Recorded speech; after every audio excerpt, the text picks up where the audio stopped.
Sweden और Holland ये दो मुल्क है जिन्होंने कुरान को जलाया है। ये है कुरान पाक। इसको जलाना, इसको हम अपने दिल में लगा कर रखते हैं। दुख हमें हुआ, इतनी बड़ी गुस्ताखी की है इन लोगों ने। और जिन ने कुरान के साथ, नबी के साथ गुस्ताखी किया, आज उसका हश्र देख लीजिए। कोई कुत्ता की मौत मरा है तो कोई कीड़े पड़वाया है। कुरान की बात कर रहे हैं, इसमें लिखा है कि इज्जत और जिल्लत देने वाला ऊपर वाला है। और ये बात सच है। कौन? कुरान के ऊपर एक भी शब्द बर्दाश्त नहीं किया जाएगा, एक भी घटना नहीं की जाएगी।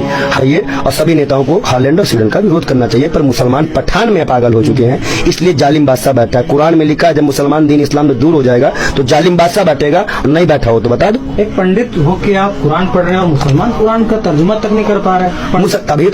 तभी तो जाबे कहर नाजिल है। मुझे कल मालूम चला, मेरा खून खौल गया, रो दिया मैं, तड़प गया मैं। मुसलमानों को शर्म नहीं है भाई, इसलिए तो उनकी ये हालत है। जवाब तुमको यहाँ नहीं देना है, जवाब तुमको ऊपर अल्लाह की बारगाह में देना है अपने। क्या सारे नबी इकट्ठा होंगे क़यामत के उस दौर में। और देश के मुसलमानों से कह दूं कि नाच गाने से बाहर निकलो, पठान से बाहर निकलो, मूवी से बाहर निकलो और देखो तुम्हारे इस्लाम के साथ क्या क्या किया जा रहा है। वो क़यामत के दिन तक कभी सुकून से नहीं सोएगा। स्वीडन और हॉलैंड का हाल ही में देखिएगा क्या अंजाम होने वाला है, वो आप खुद देख लेंगे। आज भी हमारे मुसलमान अगर अब न जागे तो इनका इससे बुरा हाल होने वाला है, ये नोट कर ले।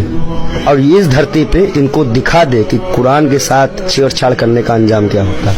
लिख के ये बात दे कि गलती हो गई है, गलती हो गई है।